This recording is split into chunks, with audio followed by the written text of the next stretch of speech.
'Cause we ain't superheroes, we're just ordinary people trying to make a difference, and the first on every scene. And it's a heavy, heavy burden to carry all this hurting when you can't unsee the things you've seen. It keeps going on.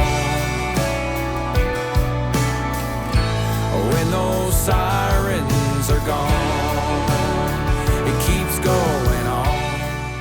So to start off with, the reason that we started having these informational meetings, and this is the 15th month that we've done them, but the first, we've actually done about 27 or 30 because we were doing them in each district. And then we started doing combined ones. We've had open houses for the last year and a half.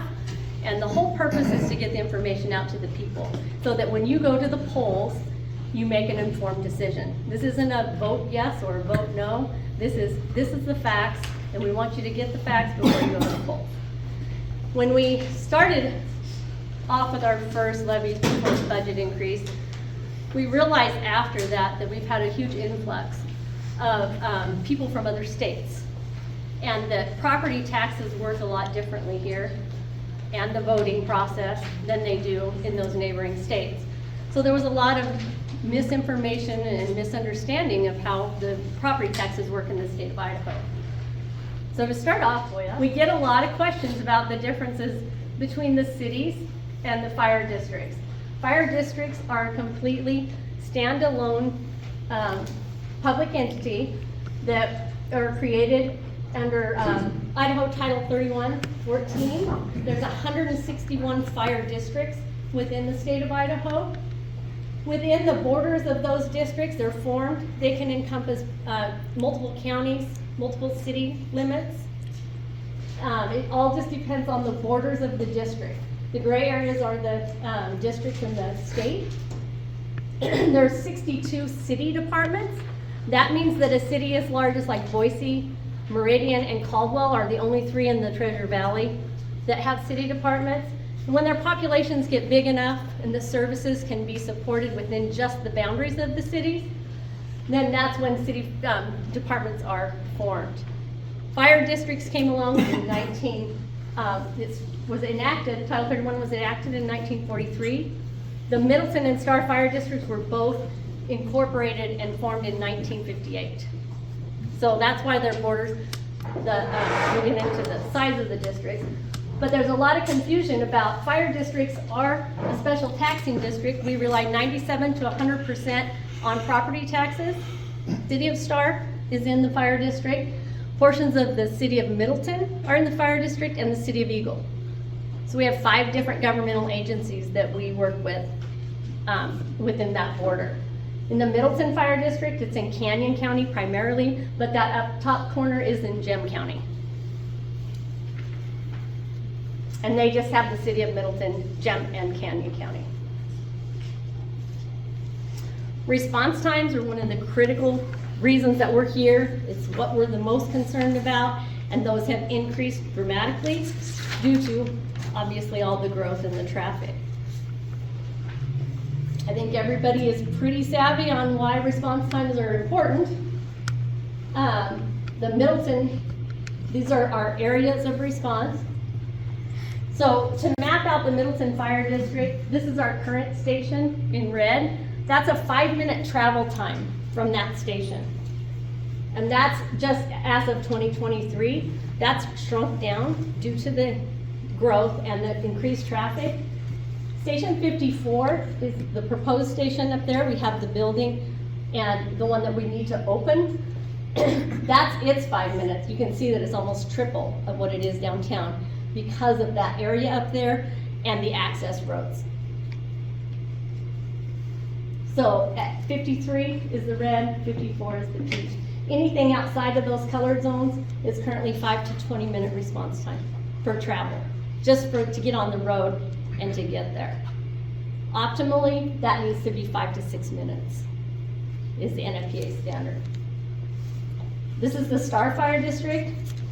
This is 2 different visual aids there. The Station 51 is right here where we're at, And Station 52 is the Kingsbury station. And then everything else would be in the Peach area on that map, would be in that 5 to 20 minute response times. If we open Station 55, which is the purpose of the budget levy increase, that would increase that response time all the way up to 16. Those response times matter when it comes to an ISO rating, and we can get into that a little bit later. But we just got reviewed for both of those, and that's what they look at. So we did not get credit for Station 55 in the current ISO rating.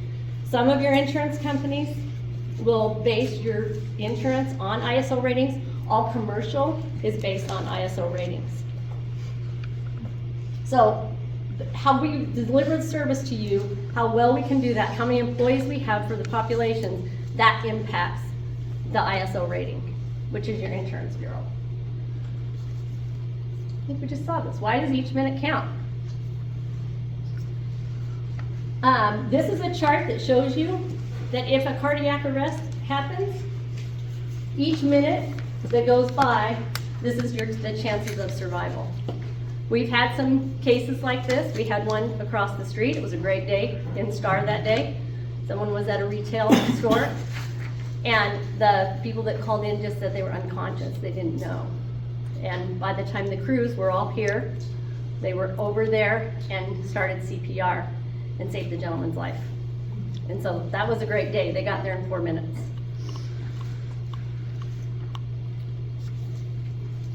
Fires burn much quicker than they used to because we have so much synthetic material and made up wood, whatnot.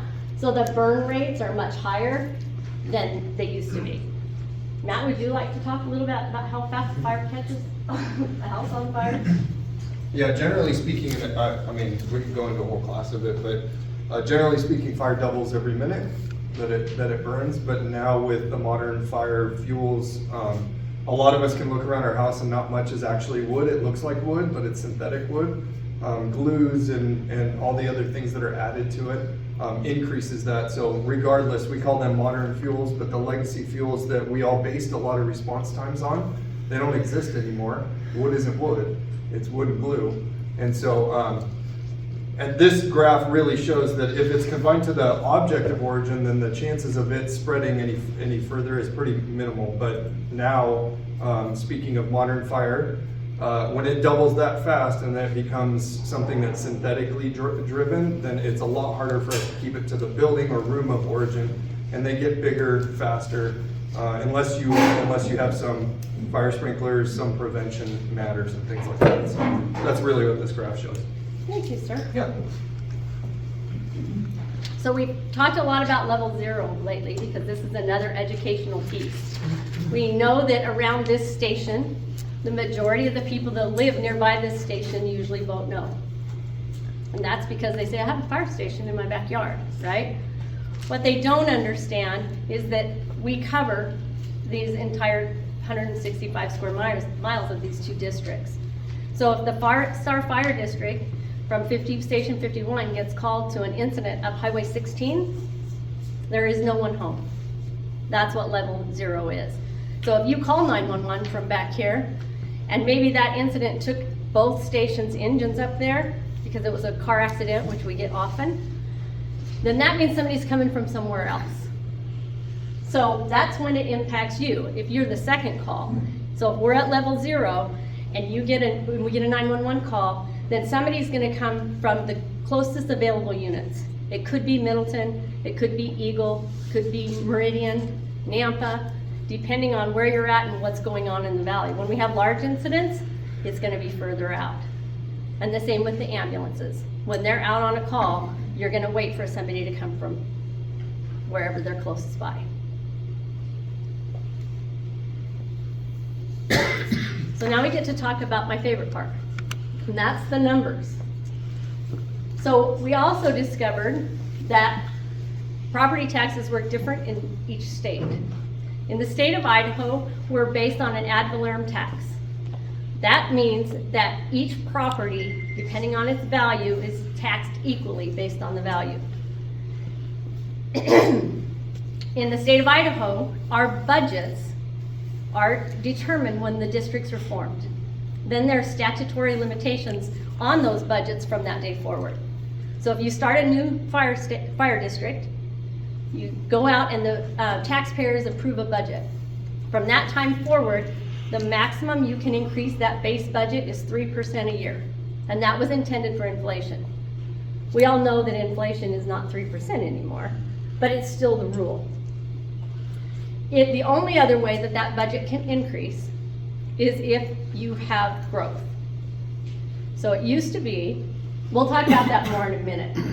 So the two ways that you can increase your annual budget is 3%, and then anything that's tied to growth, you can increase it if you've grown. The maximum, there's another maximum we have, and that's the maximum levy rate. Every special taxing district in the state of Idaho has a maximum rate. And that's after you do this calculation, it cannot exceed a certain number either. So you can only increase it by 3%, your previous base budget, unless it's tied to growth, and you can't exceed a 0024, which is $240 per 100,000. That's the maximum any fire district in the state of Idaho can assess on their property taxpayers. So we're a long ways from that. It wasn't that many years ago that everybody in this valley, all of the fire districts, when we had the downturn in the economy in 2006 to 2008, all but one of the fire districts were maxed out, including these, on their levy rates. So that meant if the year before they had a set budget, and if the property values decreased and it pushed their levy rate up above the 0024, they had to reduce their budget. That maximum has always been there. So we take our annual budget increase, we can increase by 3%, and then House Bill 389 came along. So prior to House Bill 389, we're going to talk about that a little bit. When you had your base budget from the year before, you could increase it by 3%, and then you could increase it for each additional house or building that was built. So if you had a house that was paying $400 into the fire district's budget, that was their proportionate share, and you built another one just like it, we would get to raise our budget by $400 to keep up and provide the same services with the same dollars. In 2020, we all love our legislators, but they all get elected by telling you they're going to cut property taxes. And so that's what they did. They came up with this great plan, and we met with them prior to and told them what it was going to do to fire districts. And what they did is they implemented a system where you can take 3% of your previous year's budget, and then no matter how much growth you had, you can only take an additional 5% tied to growth. So that caps us at 8%. Every taxing district in the state of Idaho is capped at an 8% increase, regardless of how much you've grown. And in STAR, we all know that we were growing 15 to 20% a year. So it capped our budgets. And guess what? They were right. When you have a fast-growing community, it reduces your property taxes. And we'll get into that a little bit more in a couple more slides. So now that House Bill 389 passed, the maximum we can increase our budget each year is to take the previous year's approved amount, 3% or 5% tied to growth, maximum of 5%. So in Middleton, they haven't hit that 8% cap. They've been in that 7 to 7.5. But STAR is the only one that I know of in the state that's maxed it out every year since they implemented it, the STAR Fire District. We've lost, to date, the STAR Fire District has lost $2.5 million in revenue since 2021. That's how much we could have taken, and we can't because of this cap. In Middleton, we're at 650,000. These numbers are getting mixed up in my head. And then the only other way that you can increase your budget authority, what we call that, is by a voter-approved levy increase. And that's what we're asking for in both of these districts. And that means 66 2/3% of the voters that day have to vote to approve it.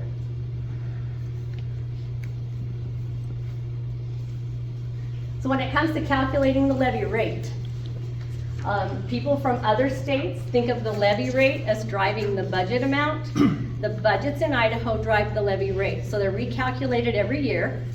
Any numbers that we estimate or tell you are estimates based on the most current property tax year. The value of the properties within the boundaries of the districts that year. Sorry, I should have brought some water. The counties, well, any of your taxing districts, we'll just stick with fire districts. Thank you. Sorry.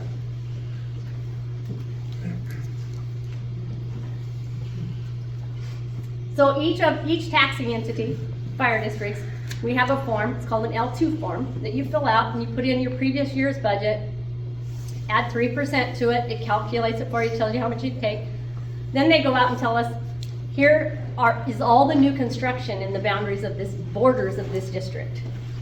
And this is the dollar amount that property is valued at. And then they make a calculation of what we could get from that, and it can exceed. So if that amount exceeds 8%, they bump you back down to a maximum of 8% with the 3 and the 5% that's tied to growth. So you get your budget amount, then you go out and then the county assessors come out and they assess all your properties, and they tell the Star Fire District or the Middleton Fire District, here's how much value of property is within your boundaries.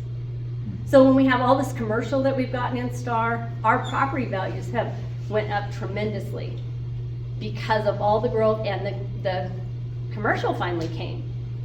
It used to be that we looked so forward to that because it gave us more dollars and it shifted it off of the backs of the residential units because the commercial properties were picking up some of it.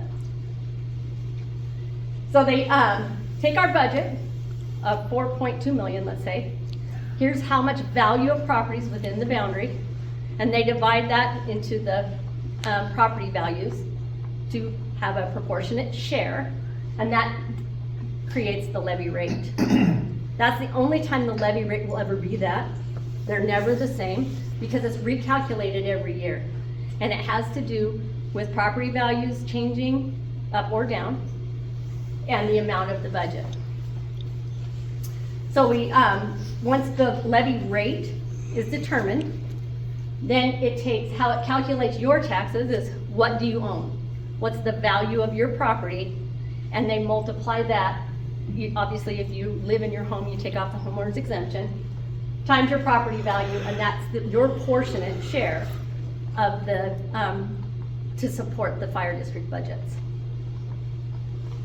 Any questions? Okay. So this is a very simplified version, a slide of what has happened since House Bill 389 has went into effect. So the things that make our levy rates fluctuate each year is growth, the more properties, property values increasing and decreasing, and a change in the budget amount.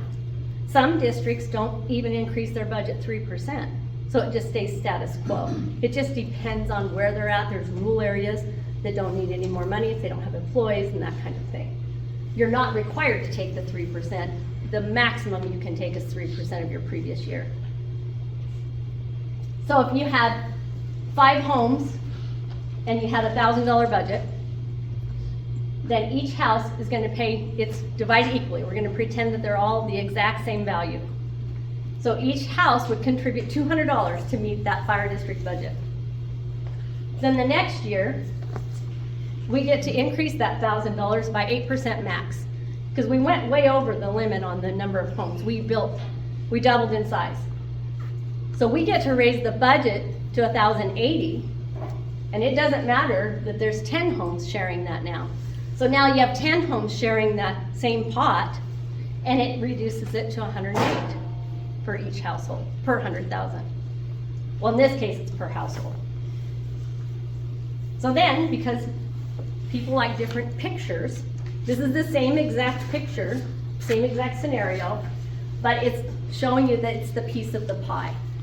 So the pie isn't growing as fast as all of the homes and all of the other commercial structures, And so the number of people or the values of properties that are sharing our budget, that's what's driving the property taxes down. In Middleton, it is not as dramatic. It has been much slower because they haven't had the growth there yet, and they don't get the commercial over there that we've had here in Star. But we're kind of like Eagle was 5 or 10 years ago, where Eagle blew up, and then it's just coming down Highway 44, and so it will hit Middleton as we all see it's heading west. Any questions on that? Yes, sir. How do impact fees? That's on a affect few your budget? slides. Can I? Well, I have a slide on that, and we'll talk about that in a minute. Is that okay? Yes, sir. As population doubles, do calls for service also double? I wouldn't say that they double, but yes, eventually when you increase your constituents and the traffic, yes, they're going to increase. I have some call stats in my notes over here, but Middleton is at 16. Can you help me with this? You looked at these not too long. And Stars at, Percent increase? no, calls volume, Yeah, 1,600. 1,600 in Middleton, and what was Stars? It was roughly the same. Right in those same, Yeah. and they were both in the Shared 800s, 900s, 6 years ago. So that tells you, yes, sir. We hear a policy of growth funding growth. What about, how does that interact with people who've been here for a long time versus all these new stack and pack type houses? Shouldn't they be paying more for it than people who've been here a long time? Well, technically, growth paying for growth, and we'll get into the impact fee slides, and that's what we planned for, was for those impact fees to build the infrastructure. And prior to House Bill 389 changing, we could estimate and forecast our budgets to grow with that estimated growth. And that would have been enough if everybody would kept paying basically the same, right? But since it's diluting the pool, it's reducing the taxes instead of everybody continuing to pay what they paid the year before. So if growth were paying for itself, they would pay the impact fees, which they do. That would build the buildings, which they did, buy the fire truck to put in there, and then the tax dollars, if they were equal to what that same house was paying for the year before, would have subsidized our annual operating budget. So they built the building, they paid for the engines in it, but to put the firefighters in there, we needed our budget authority and property tax to pay for the annual operating costs. I know it gets muddy, but we'll get there. So this is, we were also accused in the first round of lying to you guys and telling you that this number is changing all the time. They told us it was 53, now they lowered it so they can get it passed. Well, I just explained to you that levy rate never is the same, and it will not be what we estimate it's going to be because we don't have those values yet. So in May of 2024, the most current property tax or property value information that was out there was for 2023. Even though when we proposed that increase in 2024, it wouldn't take effect until 2025. So the property values that were required by state statute to use was 2023 property values. It was in May. We already knew how many building permits had been pulled. We knew we were going to see more growth, but we had to tell you these numbers because that was the latest information that the state had. Then by November of 2024, the 2024 property values were out because they're coming out right now. And they assess them, they're finalized, and you guys get your tax bills in December. The value that you see your property at, that's what you're assessed on. So that dropped it because of the increase in the amount of the value of property within the boundaries of the districts. The new growth drove the levy down. It's the same exact 2.225 million. That number has never changed. But people think that because this is changing, this is not a set amount. It's being calculated every year. So every year as we grow, if we're here again in 2 years, with the same story, if this doesn't pass, and we say, well, we still need to, it's gonna be a different number, it's not gonna be $2 million to staff the station, it will not look like this. That's how much it's changed from May, almost $10 and almost $4 here, but in November of 2025, right now, they gave us the 2025 or 2024 property values. This is the 2025. They just gave it to us in our L2s. It's not out yet for your tax bills yet. I think you probably got your assessment notices.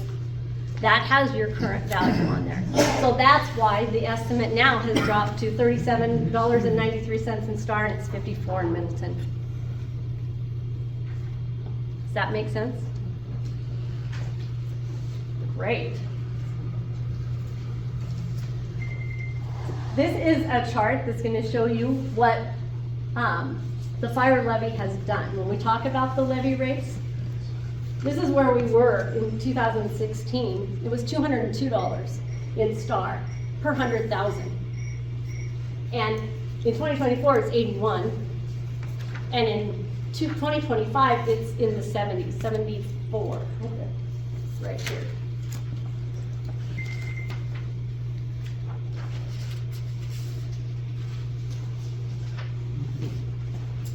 So in Star Fire, on your net, on this tax year, for your property taxes for 2025, it'll be $74.72. And maybe off a couple cents, because that's an estimated amount based on the property values that we've been given. And in Middleton, it'll be 73, and that'll be on the next slide. So in 1 year, per 100,000 of taxable value, we went from $81 down to 74 in Star. Excuse me. Yes, sir. Can I ask you a question before it gets too far away? Your last screen word, yeah, that one. So let's say it passes in November. When does it take effect? We won't see that money until 2027. Okay, so then that number is gonna change a lot. It will change. It will be based on the 2026 property values. Our budgets rely on the previous year's taxes. You guys, for 2025 property taxes, you get billed in December of 2025, and the second half is due in June of 2026. So the property taxes from this year will fund our 2026 budget. So if this levy passes, it won't go into effect until our 2027 budget and your 2026 taxes. Had we passed it in May, we would have had it for 2026. So that means the fire station won't even be manned until 2027. No, we have funding mechanisms through our reserves and through some funding through the developers, actually, that we have enough that we can fund it right away. We just can't do that. It's one-time money, so it's sitting in a savings account.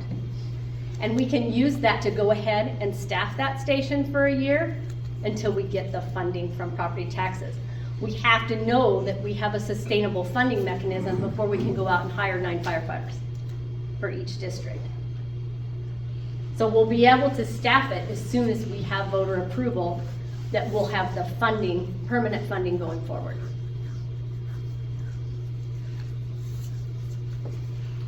I have a question on that slide. The one before? No, this one. This one. The thing that seems to be missing in this slide is property values are going up. It appears that That impacts the levy rate, and I have some slides for you to show you that comparison as well of what's happened in Star and Middleton with the property values, because that's all very valid. What really matters is how much did you pay, that's correct. right? And so that's what I'm going to tell you too. But we've never seen, I've been doing fire administration for 21 years in this valley and been tracking a lot of data, and never did we saw this natural decrease here in the levy rates, but we never saw 30%, 28% decreases in a year. And that is because of House Bill 389, to cut taxes. It worked. They did this. And honestly, their solution was to go to your voters. It's no big deal. They're gonna pass a levy for fire. That was the comment. The local constituents can decide if they want the service or not. Yes, sir. So couldn't you actually redraw this graph and instead of using dollars, use homes? So since the budget, as I understood what you said a little while ago, was pretty much the same as it's been over time, with slight gradual increases due to the growth, you have more area, more homes, more medical issues to take care of. But the reality is that what this is showing us, if you reverse that chart, it's the rate at which new homes are being built in the district. So if you started at the low end, and let's say make that 2016, they only had, and I'm not sure how many homes were in the district in 2016, I'm gonna guess. I think about 5,000, but I'm not sure. About 5,000, okay. And so each year, especially after 2020, and the number of homes increased exponentially, that basically would flip that chart, because the numbers would be homes as opposed to dollars. Because what this really is you're looking at a large pot, and each year that pot, whatever the budget is, has more people throwing money into the pot to equal the amount needed for the budget. So this is a little bit manipulative, if you'll pardon the expression, because housing in Star has doubled. Correct, but our budget has not. So that doesn't. Well, so, okay, but because your budget has not, all the more reason for the amounts that each home has to chip into the barrel goes down, because. Correct. And in that's what this 2016 reflects, is that it's less that you're doing per 100,000. And another thing that has a big impact on that is the commercial. The commercial, it's not just the rooftops of home residential, because the commercial properties pay the exact same levy rate as you do. Does that make sense? So you'd have all that commercial property to put in there too. But I see where you're thinking that this is, the purpose of this is to show you what House Bill 389 has done to our levy rates plummeting. And if property taxes were going down, these rates would go up. They do the opposite. If property values, did I say taxes? Sorry. If property values were, if we hit 2006, 2008 again, and the market value dumped, the levy rate goes up, and that's why there's that maximum of $240 per 100,000. So you're gonna cover 389 later, Yes. I hope, because I haven't read it. We and I can don't totally understand talk the about that obvious. as much as you want. Okay. Absolutely. This is the Middleton's picture. It's pretty much the same. As far as their levy rates dropping and being in 2016, it's half of what it was in 2019. House Bill 389 was passed in 2020 and went into impact in 2021 into effect. So these are actual properties. We'll get to your point, sir. Like I said, we've been tracking data for a long time. So I just picked out a few homes in each district that show you that the property values went up. So in 2020, that top house was $651,000, and now it's $676,000. That one didn't increase as much as some of the others. The next one, look at that, $555,000 to $848,000. Depends on where you're at and what the assessor thinks that your property's worth. But in 2020, the total property taxes paid on the first one was $4,084. In 2024, we're talking 4 years later, it's almost half. That's because of House Bill 389 and because of all the growth in Star that's contributing to the pot, the smaller pot. That's back to the pie. So then I said, okay, you're gonna wanna know what you paid in fire. To the fire district. This is the total property tax that these homes paid to the fire district. In 2020, it was $855 by that top resident, and in 2024, it was $450. So for everyone in Star Fire that thinks that your property taxes are going up, I'm happy to do a property tax analysis with you. And we had a gentleman a couple months ago at our meeting, and he says, mine went up $15. So I took his address and his phone number, and we talked the next day, and his did go up. But his property value went up over $125,000. So that's why his total property tax is paid. He's one of the only ones I've seen so far Yeah, that ours is are- paying more. I know mine are $450 less today than they were 5 years ago. Yeah. I'm on It's that almost- watershed. up there. Are you? Yeah, yeah, so it has been dramatic in Star because of the amount of growth that we've had. And it feels like we're all paying more property taxes, but if you're in the Star Fire District or in the city of Star, because of the growth, your property taxes are being driven down. Middleton is much slower because they haven't seen the growth. You can see the differences there, the differences in these properties. Some of them have been even all of those years and ticked up and down, but nothing as dramatic as Star's. Did that answer your question, sir?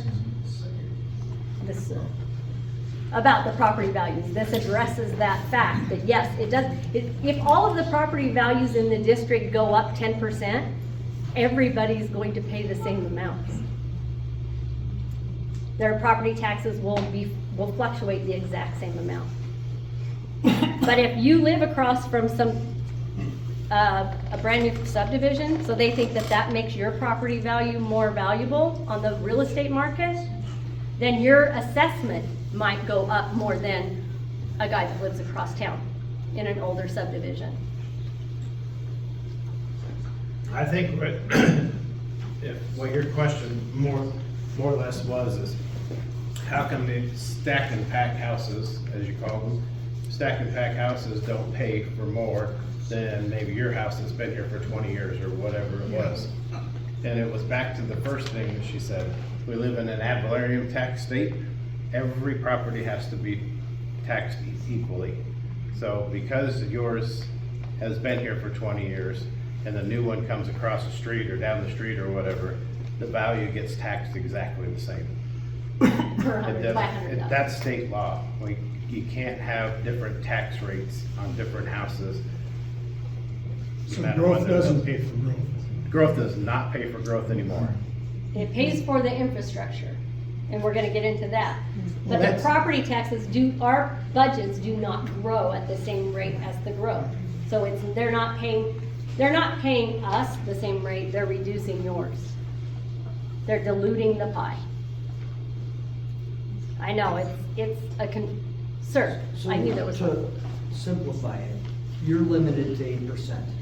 And it maximum, doesn't matter if the population went up 15%. correct, So you're servicing more people and not taking in enough money to to accomplish fund that this, task. so operational, Right. yes.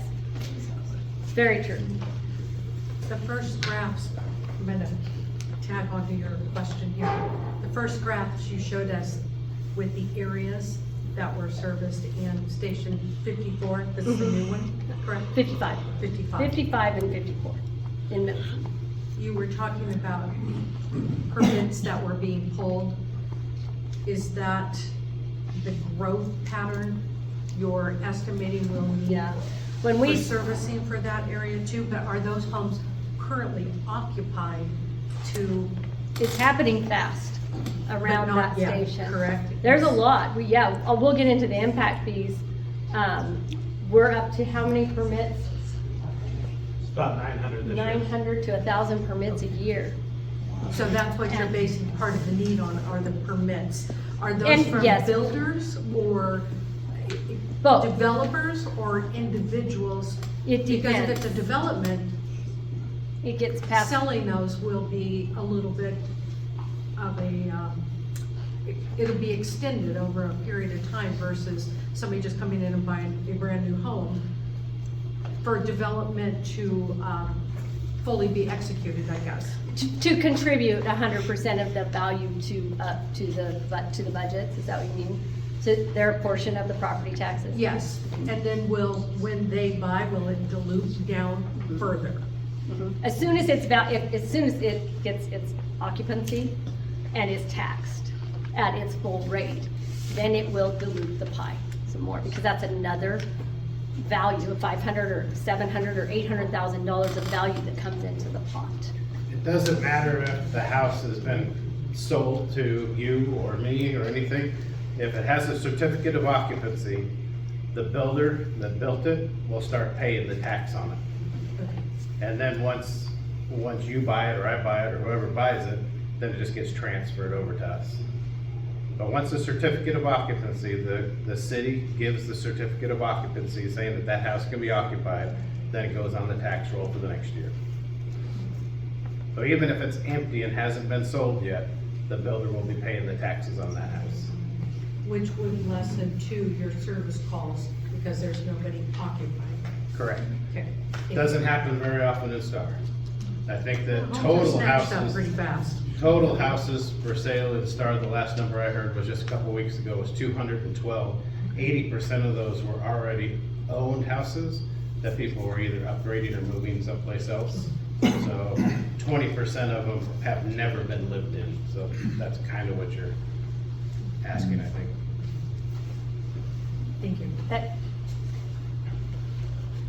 Now we get to talk about impact fees.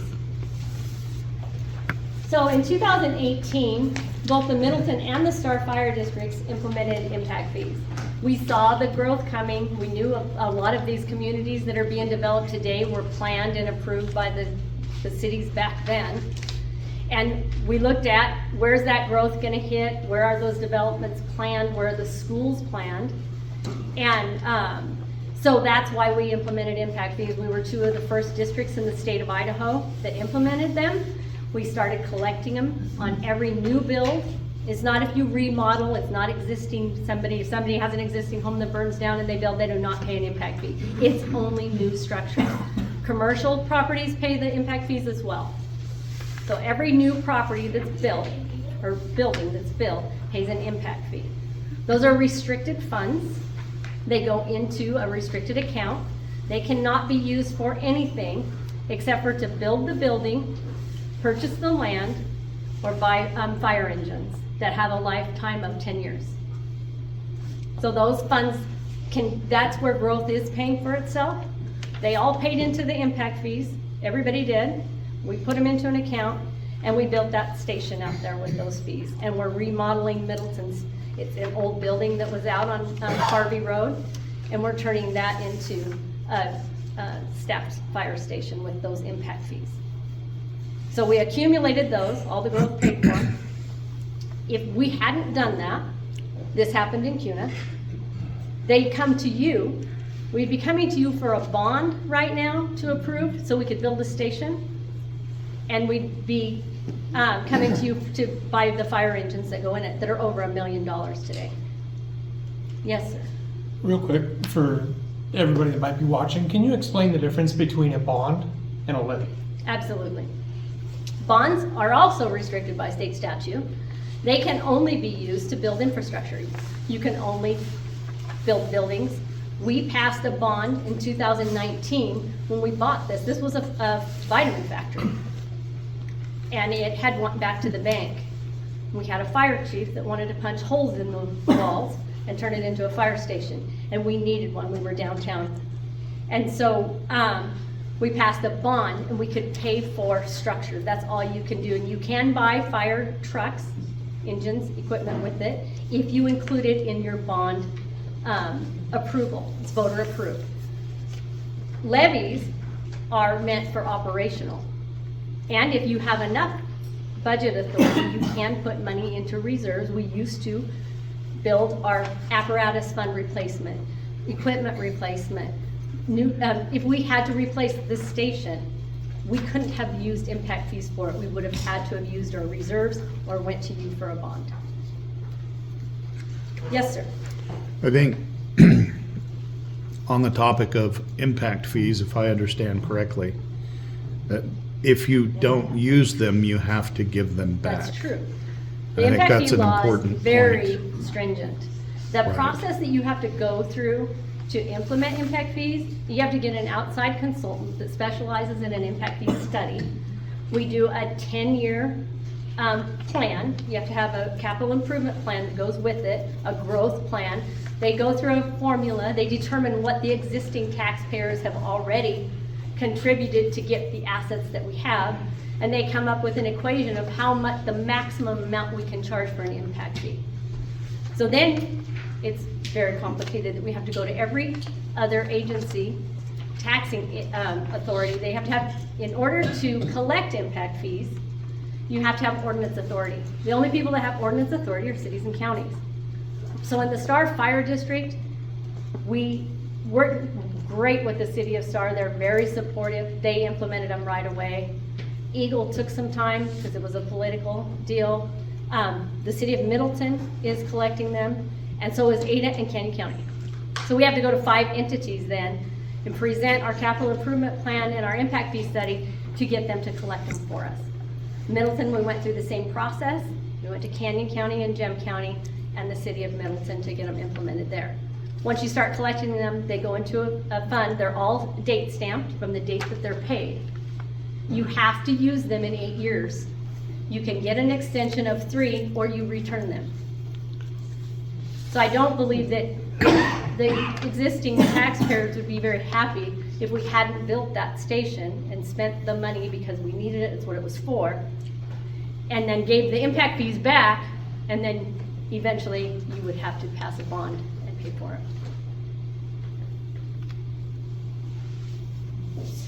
Any other questions about impact fees?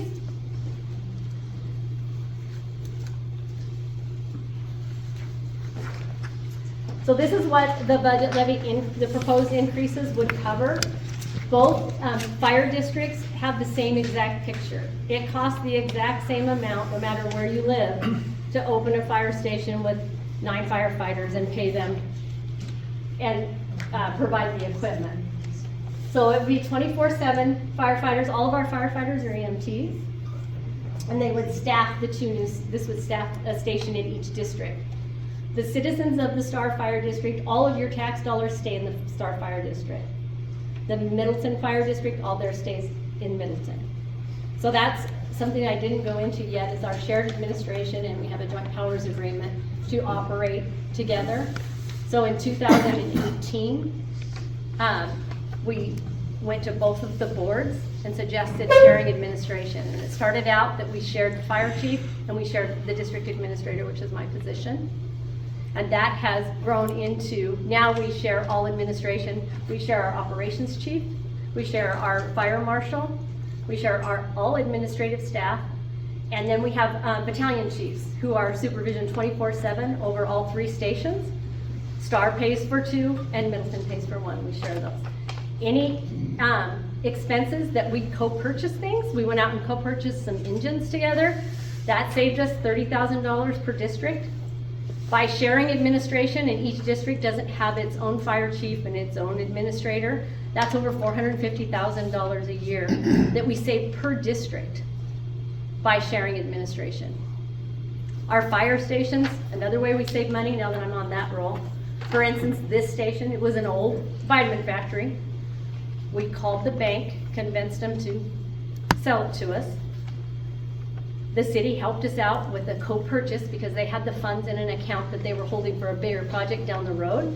We had an agreement, we co-purchased, then we came to the public, showed them, this building had probably 20 clean rooms in it, at least.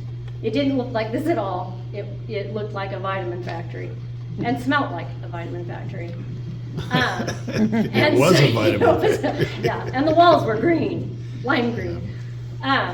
But anyways, this building is 38,000 square feet. If I get these off, I always look at the chief because he remembers these ones. And by the time we purchased this property, that's 2 acres? Almost 3. Almost 3. And completely gutted it. He was our contractor because he had a lot of experience in construction. I did all the bids, so we didn't hire a general contractor to do it. We did it in-house. We completely gutted this and remodeled it with the board's support and approval, of course, thanks to them. And ended up at $93 a square foot for this building. We were less than $4 million. We were $3.3 million for this 38,000 square foot building and a fire engine. We did it all for 3.6. And we share it with the city. Yes, sir. Looking at the slide where it says firefighter safety equipment, and I would ask the chief if he would remind myself and perhaps other people, the cost of equipping one fireman? So the cost today for all the safety equipment, so years ago, it used to be we could buy boots, turnout pants, turnout coat, and a helmet, and gloves for like $1,500. Today, a set of turnouts, boots, a helmet, all those same things are between $5,000 and $7,000. They went up to $7,000. They came down just a little tiny bit since COVID is over, or theoretically over. So they came down just a little bit, but that's how much it has gone up. So it costs us for all the safety equipment about $40,000 a person. That's why we're gonna hire 9, even though we've been telling you we're gonna hire 12, because we're gonna outfit the first 9, and then within a couple of years, try to get the last 3 hired in each district, so we would have 12. Yes, sir. You went over this real quick, just back to your staffing, when it says firefighter EMT, so question, are your firefighters all paramedic, cross-trained, or are they firefighters / EMT? They're required, the minimum requirement is for them to be in EMT. But they're not paramedics, or? That's not required, but we do have some. We have. How many would that be? Yeah, and are they on site, and what are their staffing levels? Our staffing, it's just the 4-man staffing, we have a 3-man minimum at each station, okay? Within those 3, they are either a basic EMT, an advanced or intermediate, or a paramedic. And those credentials come naturally with them. They had them when they came. We didn't require them. But today we have how many paramedics? We have 2 that are on the line that are functioning, running calls, 2 that are on the line. Total, we have 5. And the additional 5 there are some battalion chiefs, myself, I wouldn't consider myself as one of the functional, but bare minimum standards, EMT, firefighter 1. And then through attrition, some have gotten advanced or intermediate. We're sending 2 or 3 through an intermediate, kind of in between EMT and paramedic. And then we have 2 that came to us with paramedic training. So I guess my follow-up would be with Station 55, would there be staffing at all times, at least one paramedic that's on the engine unit, or? So our bare minimum requirement would be an EMT and a firefighter 1 certificate. If we get applicants that are paramedics, I don't want to sway anybody, but that's obviously a benefit for the public and the community, and that would obviously be somebody that we would look stronger at. But it's all based on how they come out in the testing. I personally feel like, and I think the administration and the public shares the sentiment that is a trend that is good. But if we're talking about dollars and cents to actually hire paramedics strictly, we're just trying to get 9 bodies in there that are trained to the bare minimum. But we're absolutely looking for the best for the community. So. And we are not ALS certified. So we can't give, even if we have a paramedic, the most that they can do is start an IV and some very basic medications. It's that. I think she had a question before. I actually have a question for you regarding staffing. So the first question I have is, what specific pieces of equipment would be at the new Station 55? Okay, so Station 55 right now has a fire engine that's brand new refurbished, sitting in it. It doesn't have the equipment in it yet because that's a cost that isn't really necessary to have equipment sitting there unstaffed. But it's ready to go, that station. So it would be a 3-person minimum fire engine 24/7. So the only piece of equipment would be the engine? There's a possibility that we could move, some, I call it auxiliary cross-staffed equipment. If the water tender is best suited there operationally, we could move it there. There's brush trucks, there's things that we could operationally move around, but there would be a staffed 3-person minimum fire engine with suppression capabilities there. And then there's the additional cross-staffed equipment that we might be able to move in there. Okay, and then as far as I understand, your shifts are 24-hour shifts, is that correct? Correct, 24, and we call them 48s because they're there for 2 days, but yeah. My question is regarding that shift. What is the justification for working a 24-hour shift where we're paying for the fire personnel to sleep versus working a 12-hour shift where they're actually awake? Right. And we're paying for them to be awake versus paying them to It's a great sleep? question. It's a great question. So if you do the math on that, that's double the people, theoretically. Because you'd have to staff a day shift and then a night shift. To get that, and that would cost you double the people. Or we could just shut it down at night and then do callbacks. So when the emergency happens, we gotta wake somebody up at home, have them drive to the station, get dressed, get in the equipment to respond out. And so, I mean, the math in its simplistic form, yeah, why would we pay somebody to, to sleep? But statistically speaking, some of our more critical calls, some of our more time-sensitive calls happen at that 2 a.m. hour. So And they their have to be, hourly rate absolutely ready. is based on 2920. Based on what? 2,920 hours a year is their hourly, that's what their hourly rate is calculated. Where if you work a 40-hour work week, it's 2080. Well, my concern is the response time at night, because I have personally witnessed the response times significantly longer because they're waking up and getting into their equipment and then responding to the location. And also my concern, I have personally witnessed, the level of service is not as good because they're tired, and they're not fully awake. Yeah. That is my concern, and I personally witnessed the decline in service at night. Well, I'd love to talk to you later on if it's specifically about us, because that's No, internal it is operations. not about- Okay. it is not about- But NFPA in general says that they give you a little bit of leeway, understanding that at night when you're asleep, there's a shift over period.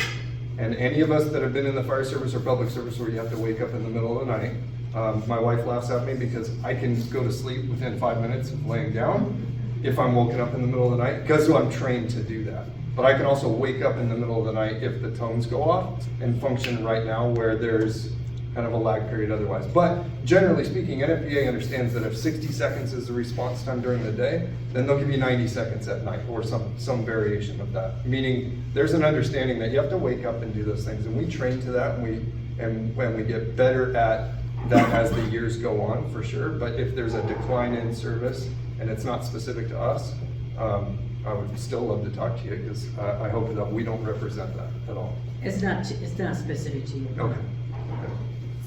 So, yes, I will think yours next. Sorry. So Who went first? You're talking about how the minimum requirement for hiring is that they have an EMT certificate as well. But I know, at least for Canyon County, I don't know how STAR functions, but I'm also paying taxes to the Canyon County Ambulance District. So, and then I'm gonna pay more for the fire district as well.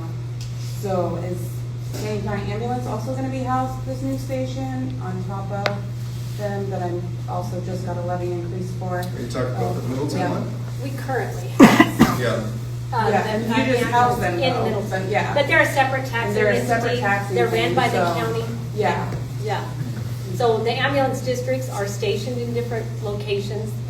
It's typical that the fire districts or fire departments are going to arrive on a medical call anywhere from probably 4 to 6 minutes this day and age ahead of an ambulance. So that initial care takes place from the firefighters typically. That's why we're dispatched to all the medical calls. But as far as housing them, Ada County has an ambulance station right down the road here on Moyle. And in Canyon County, they try to staff a car at the Middleton station. And right now, I think it's about 3 or 4 days a week. Is that what they said the other day? Yeah. I was told in the meeting. Yeah. They're They're 12-hour days instead of 24 due to the budget cuts in Canyon County Ambulance District. Theirs just passed, this last. Correct. So they're in the process of staffing up to try to staff more. So, yeah, so that's again, slightly misleading because then, yeah, it has It's two passed. So separate. Yeah, yes, they are separate. But, yeah, so I'm paying for ambulance and I'm paying for fire, but you're saying that now you're hiring for paramedics as well, but. No.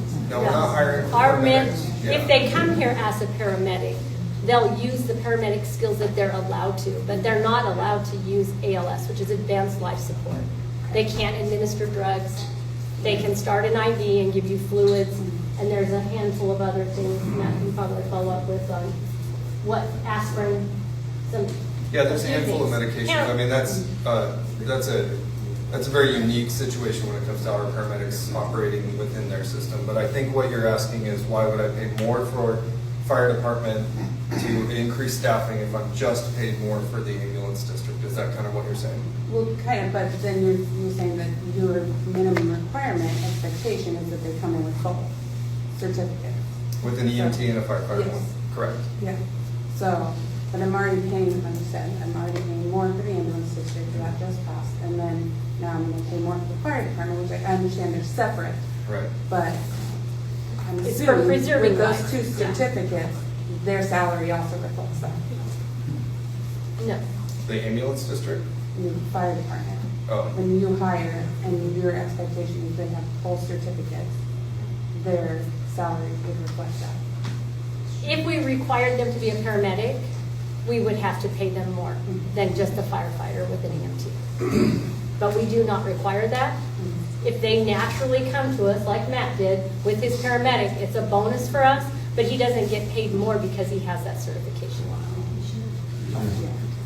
I think that gentleman, I'm with you on comment. Does the levy increase cover salary increases? It does not. It would, we have some factored in there, so that 2.225 million to staff 9 to start with, and then when we get to 12, we projected out that that amount will sustain us for 2 to 3 years.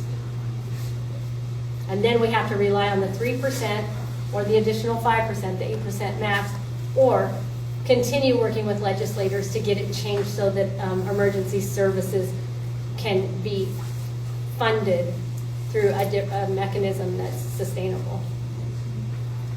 You, sir. Yes. There's a line item on our taxes that says emergency medical. Is that in part of your budget, or is that separate for ambulance? That is ambulance. So that has nothing to do with you? Okay. Anybody else? Is that it? Sir? Do you have any data on how many calls are rolling per year as the amount of properties increases?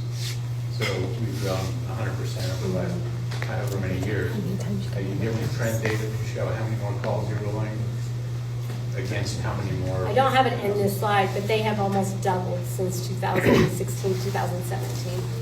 We were in the 900s, and we're at 15 to 1600 now. Since the last numbers that I was kind of playing around with was 2023 was roughly, we talked about Middleton, 1,200 calls up to 1,600, and it's trending higher. Same thing statistically would be for Star, but it's kind of odd because Star Station 52 was put in place, and so that didn't skew the overall numbers, but it just kind of made it a little bit more difficult who ran what call. But each district kind of runs roughly the same, but it's trending, 10 to 15% each year. That's just a rough estimate. So you're running 10 to 15% more calls per year with a 8% budget increase. So back to the these two districts working together. Another point that we want to make, and we appreciate, another commissioner showed up. I see this is Tim O'Meara. He's our Middleton commissioner. These two boards have worked tremendously together, and to help us think outside the box, and they know that we're going to come up with crazy ideas and whatnot in the joint joint administration. But we also purchase equipment together, and that saves us dollars. And fire engines in 2019, we ordered 2 engines. So there were just over $600,000. Each district saved over $30,000 on each one. Today, they're $1.2 million, correct? And there's a 48-week waiting period. 46 months. 46 months. Did I say weeks? Yeah, good thing you guys are here to keep me straight. So you have to pay for it today. And then it's going to be 4 years before you get it. And you have to pay for any price increase between now and then. So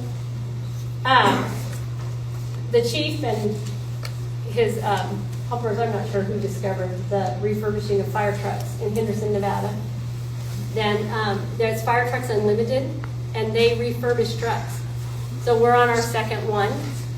That engine that's sitting in Station 55 is an engine that we purchased, and they completely took it down to bare bones, and they refurbished them. And those are costing us $400,000 to $500,000 instead. So that's it. And we have a Middleton truck that they had over there. We took it down and had it refurbished as well. So we have to think outside of the box because we can't afford not to. So how much does it cost? We get this question a lot. What's the annual budget look like for just a fire station? So this is a very simplified version of where we're getting these numbers. This is basically with shared administration, and so it's only 50% administration and 12 firefighters. That's the bare bones to keep the lights on and keep the staffing there, is what it costs us a year. And as you can see, the majority of it is for personnel.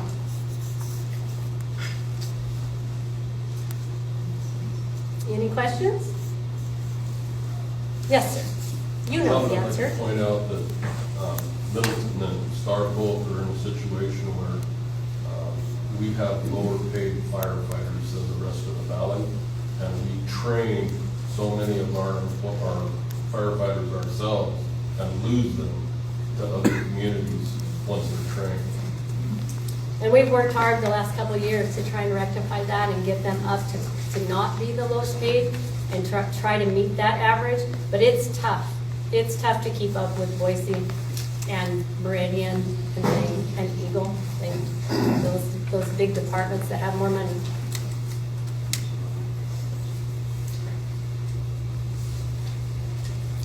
So here's the a chart that we'll show you based on your home value today. And this one is in the Star Fire District. So if I would say we're probably in the average right here around the 550 is our average. It's 550 to 600,000 in Star. And if you have your homeowner's exemption, then the net taxable value would be that 425. So the total annual increase estimated, this is based on the property values in 2025. If it passed, it would be on the 2026 property values. So it will be different. And you saw the trend. That was another purpose of that, is to show you the trend of the downtrend, which it equals the $1,343 per month, roughly.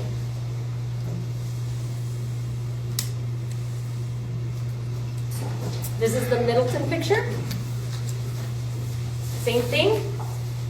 A little different picture because it's $1,938 a month or $232 for that $550,000 range.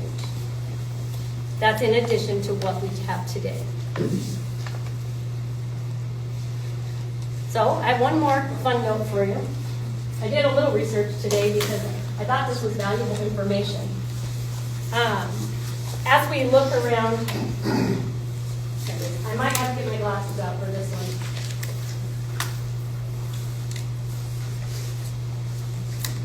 So the surrounding districts, so today, for 2025, our estimated levy rates for Middleton and Stars is going to be the 74, 72 per 100,000. That's our existing budget, our current levy, okay? That's what you pay today.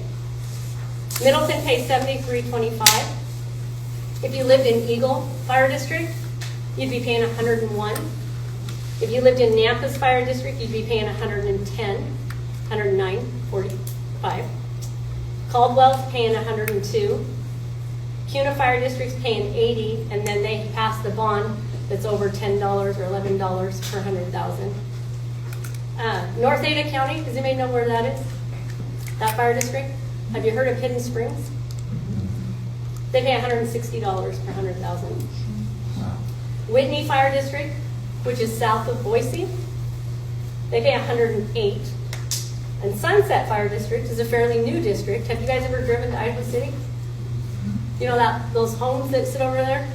That's Sunset Fire District, and they pay $171 per 100,000, and they do not have full-time firefighters. Is that the fully loaded cost or just the increase? That's how much you would be assessed in those other districts. That's their levy rates, current levy rates for 2024. I was just using it as an example that if you had lived a little further east, you would be paying much more than you are in the Star Fire District. So by the time, if we pass this levy today, in 2025, you pay $74. And, It's incremental, right?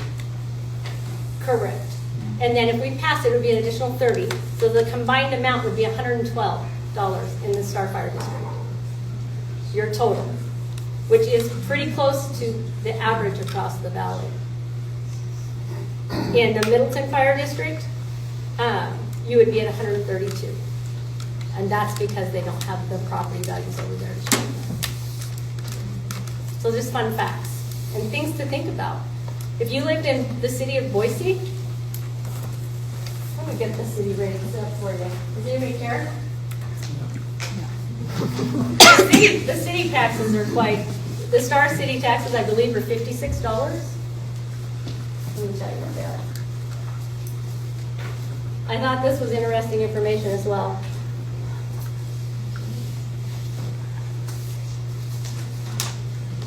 In the city of Boise, they have a city fire department, keep that in mind. They pay $405 per 100,000. And I think you guys know what the property values are over there as well. In Eagle, it's $46 because they have a fire district. So we've had that question lately, and it's an interesting thing to think about. Let's just start a city department for just the citizens of the city of Star. Do you think that they're not going to have to tax you? They don't have the money to do it, but it's going to cost the same. If you are in the city limits of a city department, you pay for it, regardless. And I think you're going to pay more, honestly. The city of Meridian is $200.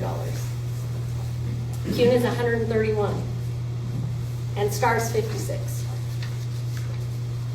So, yes, sir. Sorry. No worries. When does the levy end? It does not. The levy itself is an increase to our budget. So our base budget will be set, and it goes on forever. The most it can increase is 3% a year. We can't, if we did a temporary. It can never be repealed. So, correct. I'm just asking. No, you're fine. Because that brings up a very good point. We've had a lot of people say, I won't do this if it's permanent. Well, it's not a permanent $70 or $30 increase every year. It's an increase to our budget authority, then that combined total that's going to end up at the Star at $112. As new growth comes in, it's going to drive that down just like it has for the last 4 years until we get a change. But if we went for a temporary, which is only a 50% approval, that's a 2-year override. It's the maximum you can do on a temporary levy override. And then every year we would be campaigning to keep the firefighters. We can't go out. We don't feel good about it. Our boards agree of going out and trying to hire 9 firefighters and tell them that you're good for 2 years. We would barely get them trained and outfitted, and we would be asking the public every 2 years to keep funding them. I understand that. Yeah. But I'm a good lot of young people in here. I'm probably one of the oldest people in here. So, I moved here in 20, actually about 4 years ago today. And in that time, just the mayor's salary alone has gone from $30,000 to $120,000. So being on fixed income, and I have a lot of friends here that are retired on fixed income. That's why I just wondering, is this going to continue, or like I say, does it go for a few and stop? That kind of stuff. If we don't get any legislation changed that will help us just stay status quo, and each house just continues to pay what they're paying, it will drive it down because we know how many houses are coming. How many building permits did you say are unbuilt right now? Or In the approved Star Fire lots, I should District, say. in the Star Fire District, there is 10,100 unbuilt lots. So land that has been sold to a developer, farmer sold his land to a developer, could still be farmland, hasn't developed it yet. There's 10,100 lots, and that's not just Star. That is Eagle, because we have a portion of the city of Eagle, we have a portion of the city of Middleton, we have unincorporated Ada County, unincorporated Caney County, and the city of Star. So all 5 of those combined together is about 10,100 unbuilt lots. Right now in the city of Star, you have 7,900 rooftops. And with the equations that they use today and our limit of a 5% growth type a 5% increase tied to growth, it will continue to drive this number down as well, just like it has the estimated, the 2.225 million hasn't changed since we started in May of 2024, but the dollar amount, the impact to you has changed substantially. Thank you. Do that. Yes, sir. So currently have one station here in Star, 52, Kingsbury. We had a second station in Star. It doubles the available resources to us, but at just a 25 or 30% tax cost increase, right? Correct. So that improves response time and redundancy for the call. Yes.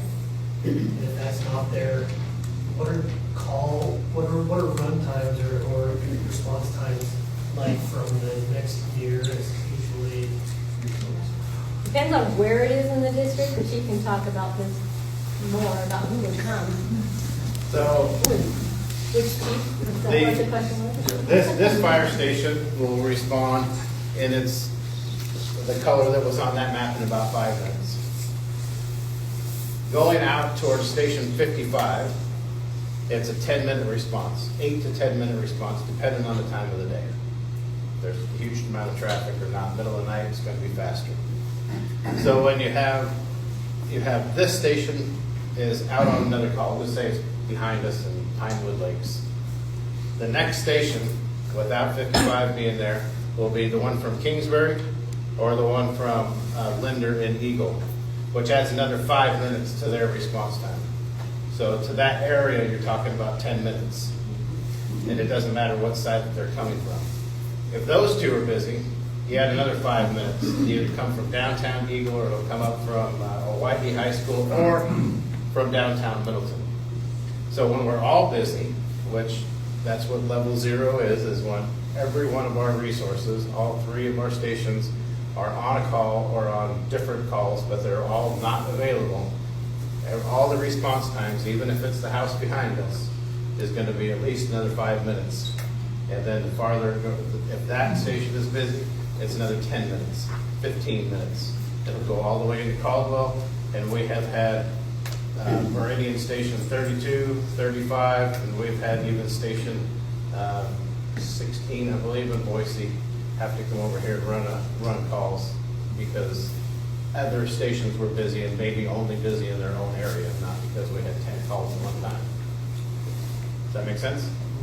3 times today, I was just thinking about it, but 3 times today, Star, if you just consider Station 51, the one we're in, and Station 52, 3 times today, we were at level 0. No units available in the city of Star. That was just 3 times, and that was whether it was separate calls that each unit was on or the same call that both of them were needed for. 3 additional times, the city of Caldwell was at level 0 on their own calls. And so we had Station 53, responsible for Middleton, and then as our closest unit, potentially the second unit into Star to back up Eagle coming in. But that ripple effect is traveling across the valley, and so it's not just Star or Middleton in our level 0s. It's the effect of our neighbors that we all rely on. And so 3 times today, that was that one. Can you talk about the resource requirements for structure? Yeah, so currently minimum resource requirements is what we call a 3-1-1, 3 engines, 1 truck, and 1 BC. And then there's an ambulance that gets added onto that just in case there's any victims or any firefighters need medical assistance. So that's the minimum requirements for 3-1-1. That is, and we talked about the growth rate of fire and the complexity of fires and all those things, but we're starting to find that is almost not enough, and so we add an additional engine if it's a legitimate working response. And so in one structure fire, our entire district, both districts are done. That's it. Battalion chief, our truck here, and our 2 engines, they're gone. And then we're asking for help from others. And so if one standard call takes 1 hour, that's just an average, with response time and follow-up and recovery and everything else. Basically, if you take every time we're at level 0, that's an hour that we just kind of either lucked out that we got a no call in there, or somebody else had to come in to flood the system. And it just doesn't work out as perfect every single time because everybody's growing, everybody's getting more busy, and the reliability on our neighbors, although we love working together, it just doesn't happen as consistently as it can. So one structure fire, that's the rarest thing. I like to look at what happens every single day. 78% of our calls are EMS calls, and they take about an hour or 45 minutes. But 3 times today, we had nobody here. And we were basically holding our breath, crossing our fingers that Eagle, Meridian, Caldwell, Nampa didn't have to respond into our district because they were handling their own. And so the ripple effect is just happening. And those are just facts. It's not to scare anybody. It's literally just the facts that just today, 3 times Star is empty, 1 time Middleton's empty, and 3 times Caldwell was technically at level 0.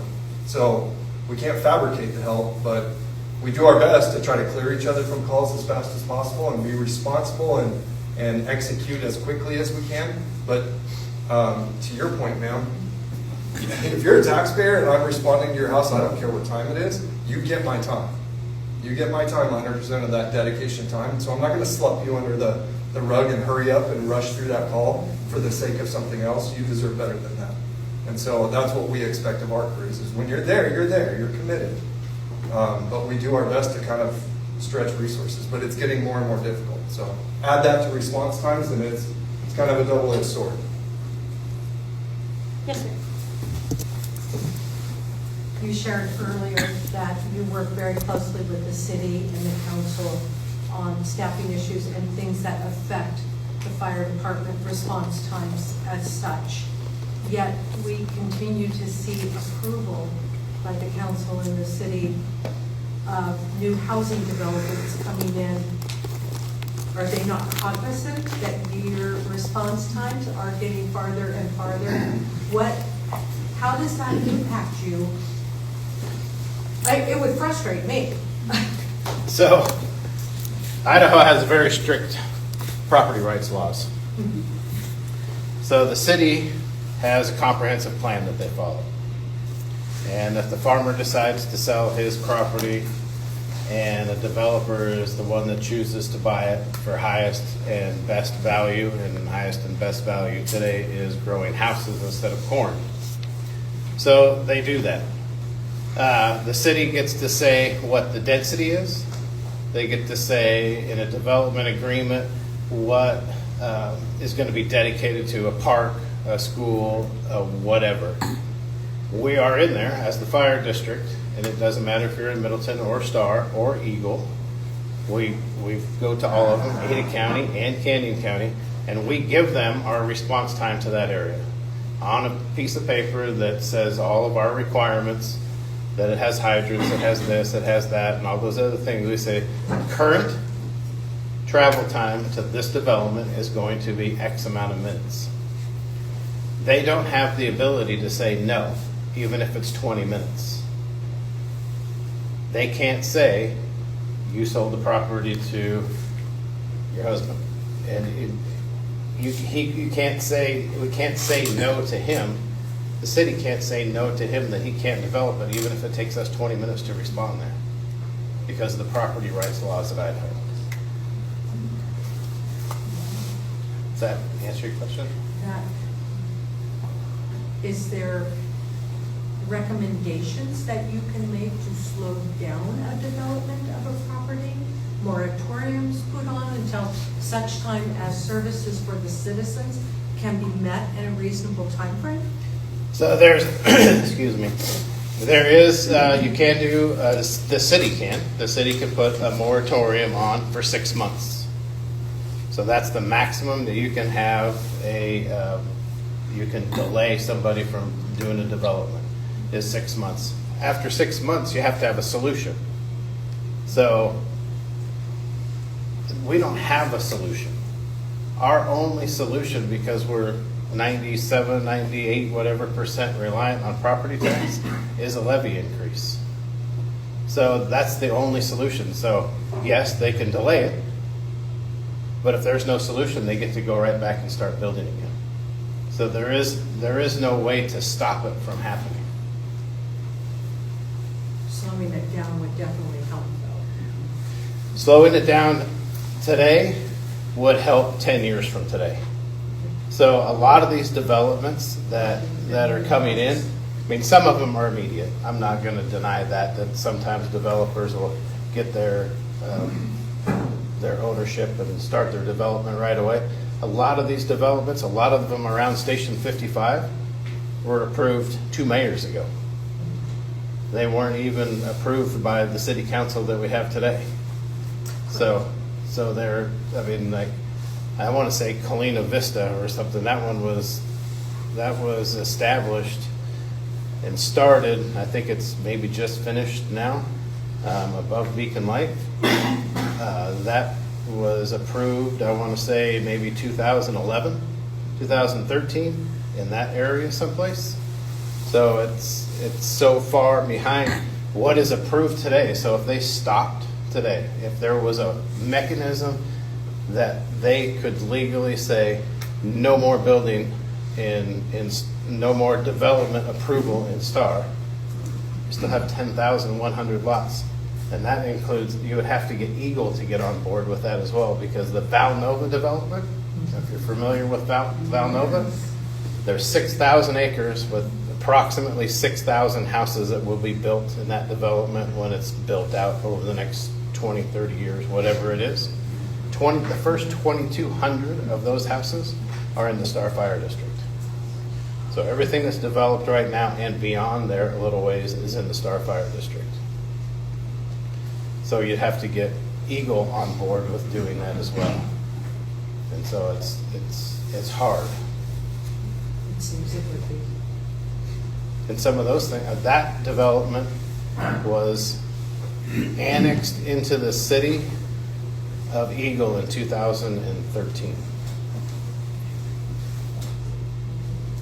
So I understand that BLM and Eagle District have now joined forces and approved a 50-50 split, I understand, for a new station near Avamore, which is going to be manned by BLM from June to October, I understand, or May to October, but it's going to be manned 12 months out of the year by Eagle District. Is that something, because I understand the Erie Boulevard that's going through Valnova will go all the way to Avamore. Is that something that would help Star if there were a situation within those 2,200 homes because of their access by Erie Boulevard? So Erie has to be finished. Currently, it doesn't even run out of our district. The road is cut in. The pavement ends at a certain point, and it's still within our district. And then it runs into Willow Creek Road, which is, if you were to draw a line up Eagle Road becomes Willow Creek. So when that development was first approved, we're talking about Valnova, they had one fire station approved in that development. And it was in the core of what they called their little community. So it was still in the Star Fire District. It's up there just past where, if you've been up there lately, there's about 60 homes that have been started up there. It's just a little bit farther than that is where that area was. It had one fire station right there. So when the new developer purchased it from the last developer, the new developer came in and met with us. And I sat down with them for a couple hours and we talked about the location of the fire station. It was in the development agreement with the city of Eagle. We didn't have a lot to do with the city of Eagle back then. They didn't ask us for our opinion. They approved that development with that one fire station location. I told the developer that doesn't do Star Fire District any good. I said, if you want to look at a perfect failure of a model, look at Hidden Springs. The fire station in Hidden Springs was the very first building built in Hidden Springs. Hidden Springs was developed 25 years ago, a long time ago. And that fire station sat empty. They might have had some volunteers in it back then for a little bit, but it sat empty for years. Now it's got 6,000 houses up there, or some number like that I heard. Eagle Fire did a joint powers agreement to cover that for North Ada County Fire District. So Eagle Fire is at that fire station now, 25 years later. I said, that model doesn't work. I said I would prefer if you would consider, because he didn't have to, it's in the development agreement that that piece of property is the one that he has to give us. So he could have said pound sand, but the new developer agreed that if he gave us a piece of land off of Highway 16 in Erie, its piece of land is going to be very close to that cell tower that is up there on Erie. And then Eagle Fire District agreed that that would work better for them as well to have a fire station on Willow Creek, because then we can protect more than just Valnova. So we would be able to better protect Highway 16, better be able to protect the stuff across the highway like in Hillsdale and north up Chaparral, because your fire district goes all the way to the Jim County line, and it's the same on the Eagle side. So as Avamore is supposedly growing from Highway 55 towards Willow Creek, he will be able to respond to that and to Valnova, and then down south, and there's not a lot north of there today, but that's why we changed the locations of the fire stations, or else I just saw another train wreck coming of Hidden Springs. 25 years later, you finally get a staffed fire station after there's 6,000 houses, and the response times were crazy there. But they didn't plan it right. But back to your original statement, they are moving Station 42, which is a station that is currently at Floating Feather and Old Highway 55. They're moving that station, that crew will move to this new building that they are jointly building with the federal government and the BLM. Well, I understand they're also replacing an older fire station as well with new build. Yes, they'll be replacing Station 42. Yes. Well, I understood though that the BLM was new. So BLM started, they all used to run out of the yard in Boise, by Nifsey there, or at Nifsey. All the crews would run from there. When we came here in 2013, we had the BLM Wild West crew, which serves a huge area. They lived at our Kingsbury station. It was rented out to them for that 6 months, like you were talking about. It was rented out to them because we did not have any staffing in that station at that time. Then when we staffed that station's not big enough to house BLM for 6 months and our crews for 12 months, so they moved. They moved to the house they moved back to the yard for a year or two, and then they moved to that house that used to be where they're going to build that new fire station that you've seen on the news that's shared with BLM. They moved there until they burned it down. I mean, on purpose. They got rid of it to build a new station. Now they're back at the yard.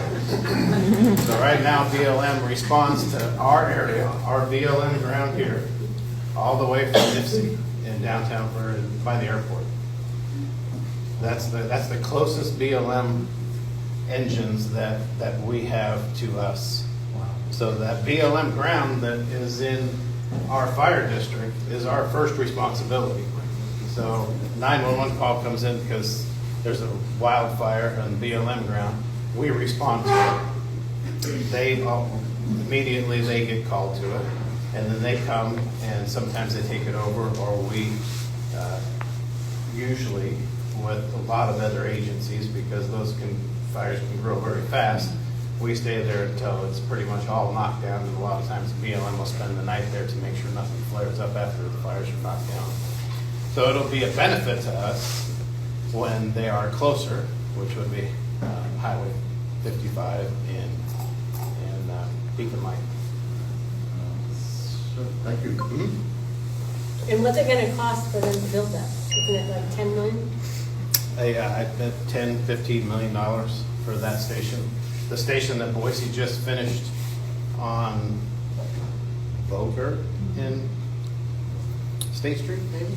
Right around there, was $13.5 million. The last three stations that Meridian built were $8 million to $9.5 million.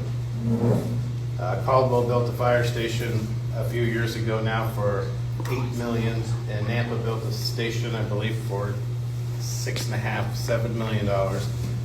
Your station that we just got done with, that is empty, Station 55 was 3.2 million.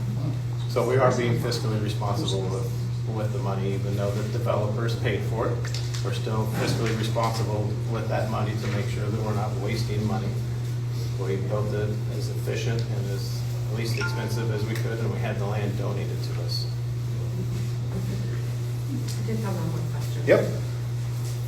So with the legislation that passed, that's forcing the levy vote, if it does not pass, and I assume that Star and Middleton are not the only fire districts that are affected by this legislation, are the districts garnering support together to have the legislation changed? And if so, how are you guys approaching that? That started before House Bill 389 was introduced in 2020. We brought the person that carried that bill in and explained to him what it was going to do to fire districts and what it was going to specifically do here, because we have those exact numbers. As the Idaho Fire Chiefs Association, I am their legislative lead for the state, and so I get phone calls from around the state, and we work with a contract lobbyist at the Capitol, and I've been there ever since the day that the House bill was passed, arguing. But folks, I'll tell you what, I can argue all I want.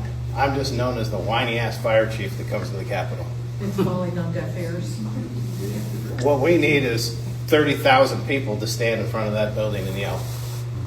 I mean, we get fire chiefs that come down and will testify. We get everything that we can. I mean, we're not the only district looking for a levy. We get us in Middleton, obviously. Kootenai County Fire and Rescue. They're up around Coeur d'Alene. If you're not familiar with that, they're going for a $6 million levy right now. If they don't pass their levy, they have to lay people off. Bear Lake. Anybody familiar with Bear Lake is? They're going for a levy increase. They can't. That's down south by close to the border of Utah, I think. That area, they don't have enough people to respond to calls there anymore. But I have a list of them on my desk, sorry. There are several others. Meridian. Meridian's a city fire department. Meridian has $100 million in the bank of unallocated funds. They have a SAFER grant that they say that they can't keep unless they pass their levy increase for public safety. But how do legislators get reelected? How do they get unelected? What percentage does it take to get elected? I had wondered what the history was and your approach as districts. So we've worked with them, and last year we passed 4 or 5 bills that were good for the fire service in Idaho, but there was nothing that had permanent funding. And everything that's being thrown out there and talked about today is a funding mechanism of some sort, but it is not permanent. It all has an end date to it.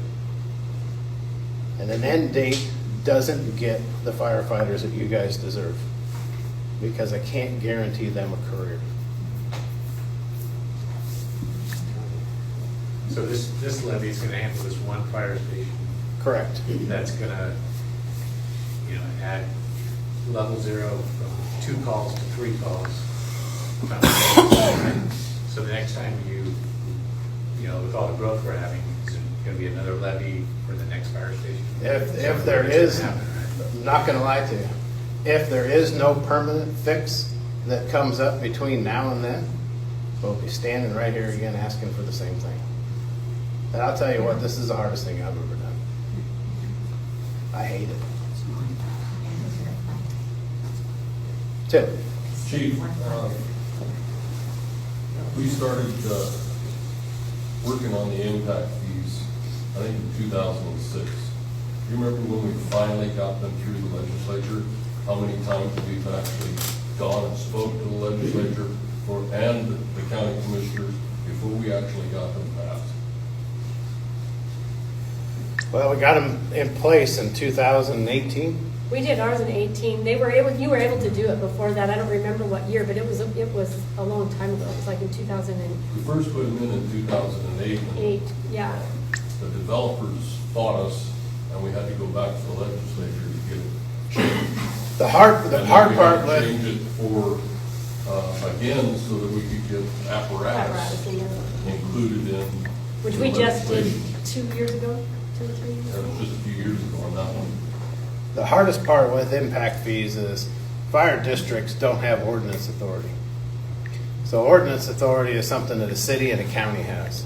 So we have to have an intergovernmental agreement with the city and a county to collect them.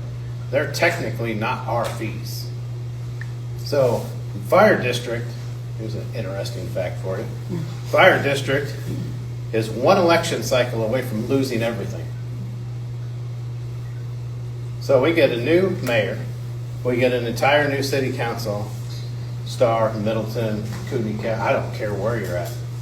People that are collecting impact fees, county commissioners, anything, and they can say, you know what, we're not collecting those impact fees for you anymore. They are not obligated to do so. It's an intergovernmental agreement. It is their fee. They get to choose how they're implemented and how they're collected, and then they transfer the money to us monthly, I think. Yes. Monthly, they transfer it to us. But theoretically, we're a one election cycle away from losing everything. So keeping the relationships with cities and counties is very important. Make anybody mad. No, That'd be bad PR for them. I agree. I mean, there's some political backlash for doing that, but we spent 6 years trying to get them collected in Eagle. Do we have Any other questions? Quick one. Yeah. Money's tight, staffing's tight, you guys utilize volunteer firefighters to start, right? Yeah, we get that, and I mean, that was no disrespect, we get that question quite often, because it is, and we scour through options and ideas and things like that, so it's been considered. There's a couple fatal flaws in my opinion, and I think most people share this, is that volunteers work great because they're dedicated, they're community oriented, and they'll come out and do that work. You can't say that you're for women's rights and not. I don't know. I don't know what it was. No. Can't say that. Yeah. Can't say that. Remember, you can't say that. Yeah, volunteers, to be a volunteer, you have to have some other career, right? And so, in essence, and by definition, they would be checking, groceries out at Albertsons, and then when your heart attack happens, they have to check out of work from there, respond over here, get in an apparatus, respond out to your call. So, if we're talking about response times, that doesn't necessarily solve that. The other issue is historically volunteers, and I come from a second generation firefighter, and both myself and my father were volunteers coming up. A lot in the room were probably volunteers at some point.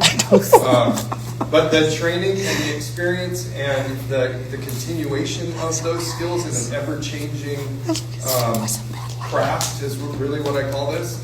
It's difficult to maintain. It's difficult to maintain for full-time staff people, but to get a volunteer to come in, to be trained up to the newest, best, and all those things, and maintain it, typically is not the best for a municipal, city-based fire department. In rural, where that's the only option, absolutely, that's an option where you need it, but it just isn't the best service delivery to our constituents that everybody deserves. But it has been a problem. So. We have a lot of retired firemen that live in these districts. And I sat down, had coffee with them, and, Chief, I want to drive the engine. I know I used to, and such and such. I want to drive the water tender. And I'm like, all right, but we just spent the last hour talking about your favorite fishing hole and what golf course you like to go to. So when I call you and I need a water tender up Highway 16, what if you're on hole 13? Oh, that's a good point, I guess. The other difficult thing is retire. it still costs the same amount to outfit them and train them. I mean, when you take that element, it still costs the same for turnouts and training and qualification and all that stuff. And so really the juice isn't worth the squeeze when it comes to what the outcome is. Nobody wants an 80-year-old guy running their house. I can't say that. I already got accused of other things. I remember in 1986 when my folks moved out here to start at a volunteer fire department. And we talked about, they were great guys, they really were, but the response time was incredibly slow. Was that you, Mr. Moore? That was my dad. 1986. Yeah, and in those rural areas, the expectation is that you're in the middle of nowhere. And that's where it comes down to the city, as we get more populated, what's your expectation? Well, even in 97 when we moved out here, it was still volunteer, and you went over to the cafe to call 911. Well, thank you guys. Thanks everybody for coming. Thank you. When those sirens are gone.